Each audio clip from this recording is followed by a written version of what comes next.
Good morning, I'm Dan McCleary of Tennessee Shakespeare Company. Welcome back to the Decameron project. The date, Thursday, April 9, our theme, truthfulness. And just as a reminder, we are using Aristotle's 12 virtues as the foundation for examining our menu of themes. So truthfulness is our theme today.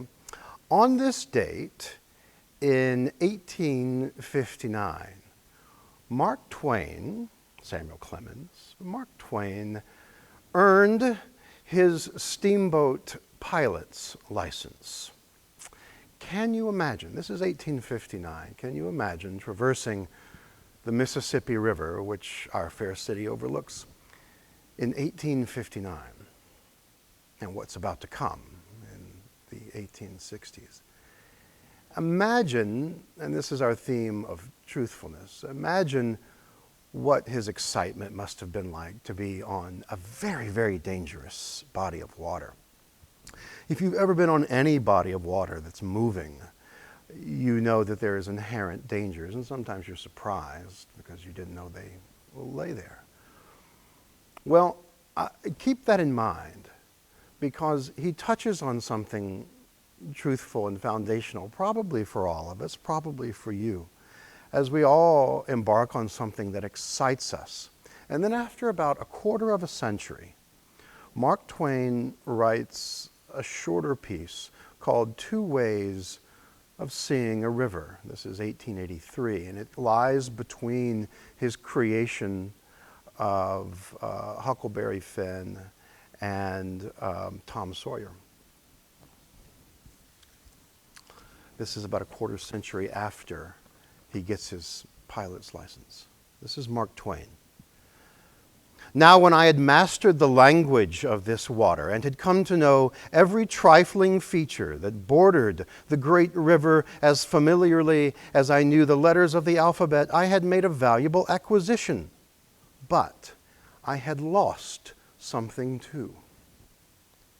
I had lost something which could never be restored to me while I lived. All the grace, the beauty, the poetry had gone out of the majestic river. I still keep in mind a certain wonderful sunset which I witnessed when steamboating was new to me. A broad expanse of the river was turned to blood. In the middle distance, the red hue brightened into gold, through which a solitary log came floating, black and conspicuous. In one place, a long slanting mark lay sparkling upon the water. In another, the surface was broken by boiling, tumbling rings that were as many tinted as an opal. Where the ruddy flush was faintest was a smooth spot that was covered with graceful circles and radiating lines ever so delicately traced. The shore on our left was densely wooded, and the somber shadow that fell from the forest was broken in one place by a long ruffled trail that shone like silver. And high above the forest wall, a clean-stemmed dead tree waved a single leafy bough that glowed like a flame in the unobstructed splendor that was flowing from the sun. There were graceful curves, reflected images, woody heights, soft distances, and over the whole scene, far and near, the dissolving lights drifted steadily, enriching it every passing moment with new marvels of coloring. I stood like one bewitched. I drank it in speechless rapture. The world was new to me, and I had never seen anything like this at home. But as I have said, a day came when I began to cease from noting the glories and the charms which the moon and the sun and the twilight wrought upon the river's face. Another day came when I ceased altogether to note them. Then, if that sunset scene had been repeated, I should have looked upon it without rapture and should have commented upon it inwardly after this fashion. The sun means that we are going to have wind tomorrow. That floating log means that the river is rising, small thanks to it.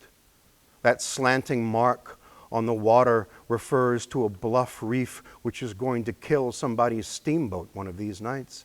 if it keeps on stretching out like that. Those tumbling boils show a dissolving bar and a changing channel there. The lines and circles in the slick water over yonder are our warning that that troublesome place is shoaling up dangerously. That silver streak in the shadow of the forest is the break from a new snag.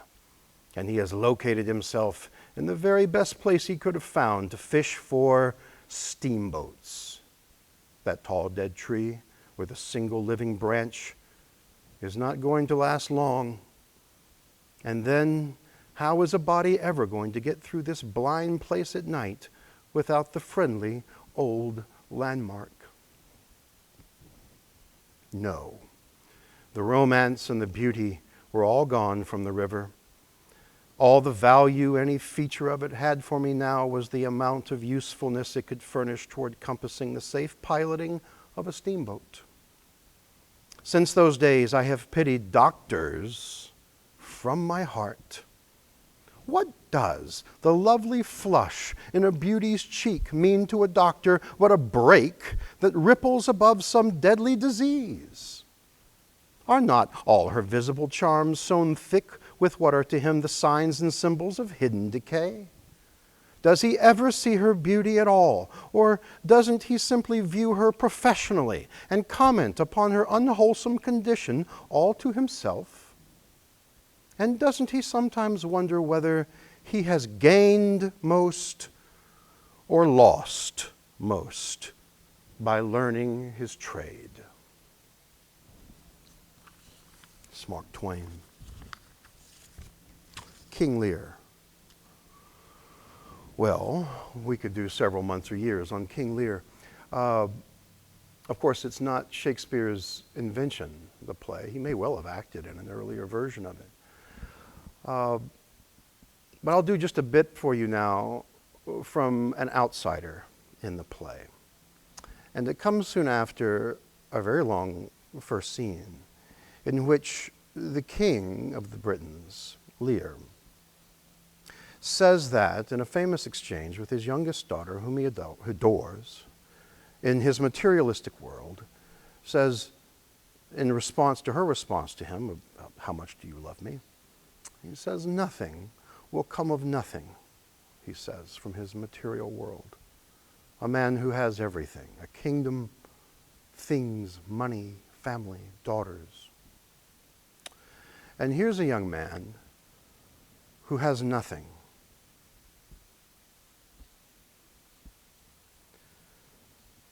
Thou, nature, art my goddess, to thy law my services are bound. Wherefore should I stand in the plague of custom and permit the curiosity of nations to deprive me, for that I am some 12 or 14 moonshines lag of a brother? Why bastardy? Wherefore base? When my dimensions are as well compact, my mind is generous, my shape is true, as honest madams issue, why brand they us with baseness, bastardy, base, base? Well then, legitimate Edgar, I must have your land. Our father's love is to the bastard Edmund as to the legitimate. Hey, fine word, legitimate.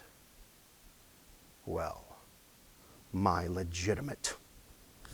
If this letter speed and my invention thrive, Edmund the base shall top the legitimate. I grow, I prosper. Now, gods, stand up for bastards.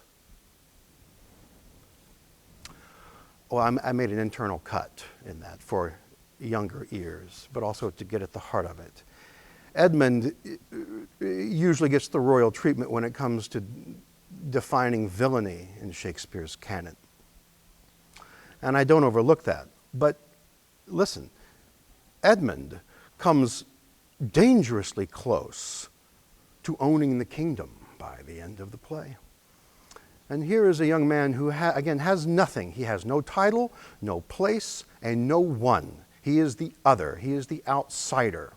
And for him, something comes of nothing. He doesn't look at a white piece of paper like a writer, or a blank canvas like an artist, or a script and an empty rehearsal room like an actor, and give up.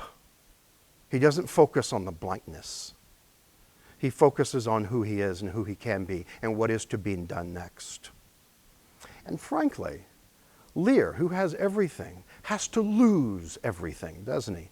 Along with Gloucester, who loses his sight and starts to feel, he starts to see feelingly. It isn't until they lose everything, until they find who they are. And I offer to you that might be useful for us now. The artists and art are essential right now. I don't care what the government says or what government you're in. The arts and the artists are essential, especially right now. I love you. If you know of someone who wants to hear from you today, give them a call. Thank you for joining me. Goodbye.